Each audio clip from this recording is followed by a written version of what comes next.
আসসালামু আলাইকুম। কাছে এবং দূরে যে যেখানে আছেন সবাইকে অনেক অনেক শুভেচ্ছা জানিয়ে শুরু করছি আমার আজকের ভিডিও।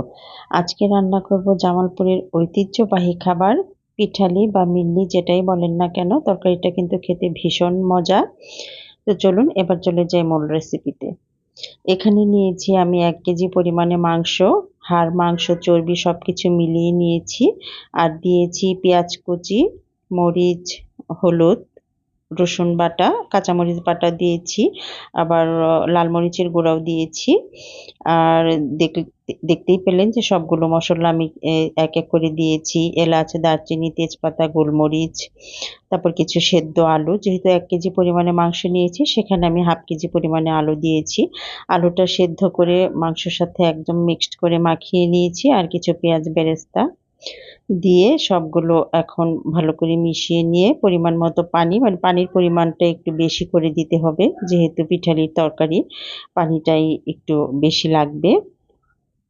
আর এই ফাঁকে তরকারিটা আমি বসিয়ে দিয়ে ওটা সিদ্ধ হতে হতে এখানে আমি অল্প কিছু ১ কাপ পরিমাণে চালের গুঁড়া ভালো করে গুলিয়ে নিচ্ছি। একটু ভিজিয়ে রাখবো, কারণ চাউলের গুঁড়াটা যেহেতু শুকনো সেই জন্য একটু পানি দিয়ে ভিজিয়ে রাখতে হবে।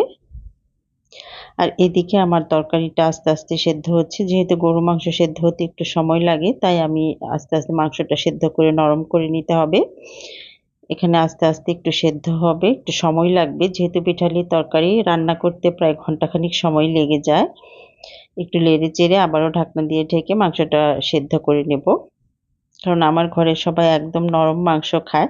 শক্ত মাংস কেউ পছন্দ করে না, যেন একদম হাত দিলে চাপ দিলেই যেন ছিঁড়ে যায় সেরকম মাংস খেতে পছন্দ করে। দেখতেই পাচ্ছেন এবার মাংসটা কিন্তু প্রায় সেদ্ধ হয়ে গিয়েছে। আর বাকি প্রসেসটুকু করতে করতে একদম নরম হয়ে যাবে। আর বাকি বেরেস্তা যেটুকু ছিল সেটুকু এখন আমি দিয়ে দিলাম ভাজা জিরার গুঁড়া ১.৫ চা চামচের মতো, আর কিছু কাঁচামরিচ। এবারও ঢাকনা দিয়ে অন্য পাশের চুলাটায় বসিয়ে দিব। আর এখানে আমি যে বেরেস্তা করেছিলাম কিছু তেল রয়ে গেছে, আর এর মধ্যে আমি ফোড়নটা তৈরি করে নেব। ফোড়ন মানে আমাদের অঞ্চলে তেলানি বলে, আবার অন্যান্য অঞ্চলে ফোড়নও বলে থাকে। তো এখানে দিয়েছি আমি পাঁচফোড়ন আর রসুন কুচি, পেঁয়াজ কুচি সবগুলো একসাথে ভালো করে বাদামি কালার করে ভেজে নেব। একদম বেশি ভাজা যাবে না, কারণ বেশি পুড়ে গেলে কালারটা যদি বেশি কড়া হয়ে যায় সেক্ষেত্রে কিন্তু তিতা তিতা লাগবে। তো আমার ফোড়নটা রেডি হয়ে গেছে, এখানে দিয়ে দিচ্ছি। এবার সবগুলো একসাথে ভালো করে মিক্সড করে নিব। দেখতেই পাচ্ছেন সবগুলো আমি খুব ভালো করে মিশিয়ে নিলাম।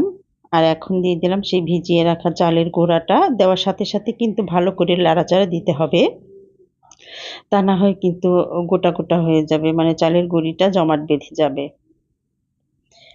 এবার ভালো করে মাংসের সাথে মিশিয়ে নিলাম। এই তো রান্না একদম কমপ্লিট। তো সবাই ভালো থাকবেন, সুস্থ থাকবেন। আবার দেখা হবে অন্য কোনো ভিডিওতে।